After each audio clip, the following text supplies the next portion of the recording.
Hey everyone，大家好，我是阿勇啊。今麦要来讲一个台语的句法的问题吼，这是一款定定出现的一个错误啦吼。咱先来记一个咧。So I've got my blackboard over here, and we're gonna write an example sentence with some grammar mistakes in it, and show you how to fix them. So here we've got we丢o 심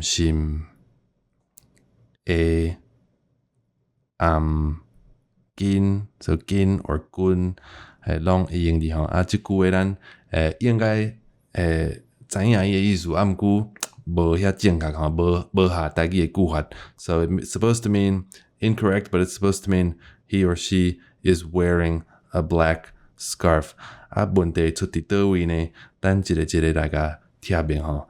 所以头一个就是这个围吼啊，台语的围，敢若一个意思就是 to surround 吼。譬如讲，你有一间厝吼，啊，迄间厝互竹坡围咧。So your house is surrounded by bamboo. 吼啊，这较无下，若讲中文的 to wear a scarf， 因咧用一句话叫做围着。吼围巾，啊，毋过台语袂安尼讲吼，所以即个围无下伫遮讲。啊，台语安怎讲咧？有一个叫做破吼，破 is like to put on something， so 破 is one option。啊，佫有一个叫做抹，啊抹就是差不多是 to drape cloth like over your shoulder， 迄个意思吼。所以即个围爱换做破还是抹？吼啊，过来咧，第四就是即个钓，吼啊。伫遮咱知影吼，伊的中文里头是咧讲即个进行式吼，就是 continuous tense 的即个钓。啊，毋过台语的钓吼，爱有一个结果吼，毋是进行的咯，是有结果。譬如讲，我有看到 ，I saw it， that was the result， 有一个结果吼。我看无到吼 ，I couldn't see it，I couldn't get that result。所以即个钓吼，爱换啥物咧？那台语的进行式就是得。对，所以咱即个为着吼，上无爱换一个啊，吼破咧，还是抹咧，吼安尼较下台语的句法。啊，佫有上尾一个应该讲是上大条的问题。咱先来看遮的SVO 吼，要安怎分析？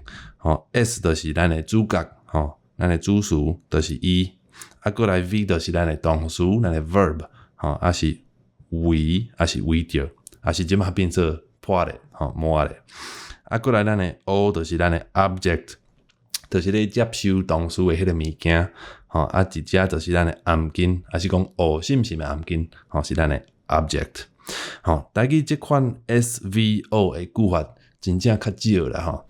若讲正确的台语要安怎讲咧？应该爱讲 S 加 OV。吼，安尼才是正确的台语 S 加 OV， 所以咱这三个问题拢处理了，吼，变做为，变做破还是抹，吼，啊对，啊变做得，啊过来一个 SVO， 吼，变做一个 S 加 OV， 啊要安怎讲？咱看觅吼，伊加心心的頷筋，吼，伊加心心的頷筋。破咧 or 伊甲心是頷筋抹咧。So let's write down our final corrected sentence here. 伊甲心的頷筋 or 頷筋拢会用的吼，伊甲心的頷筋破咧。啊，上尾即个咧，就是轻声吼，所以上尾爱加一个点。啊，一般的咧是咧写安尼吼 TEH， 啊，毋过即款轻声我定定看到人安尼写 LE 吼，嘛有即个写法，伊甲心是頷筋破咧，啊无就是伊甲心是頷筋抹咧，嘛是会使吼。啊，咱若转来顶悬即边吼，看伊为着心是頷筋吼，咱即马看介明显吼，这应该算是。中文吼，这毋是台语。It's like a Mandarin sentence where each character has been translated directly, but that's not how languages work. 所以这个意思就毋对，啊，这个对，台语无这个进行式吼，台语是咧讲咧，吼，啊，佫一个 SVO， 这个句型吼，台语较无吼，台语较有这个 S 甲乌味，吼，所以到落尾变做伊甲乌心心的颔棍破咧，啊无就伊甲乌心心的颔棍磨咧，吼，安尼才算是正确的台语，吼，互大家参考。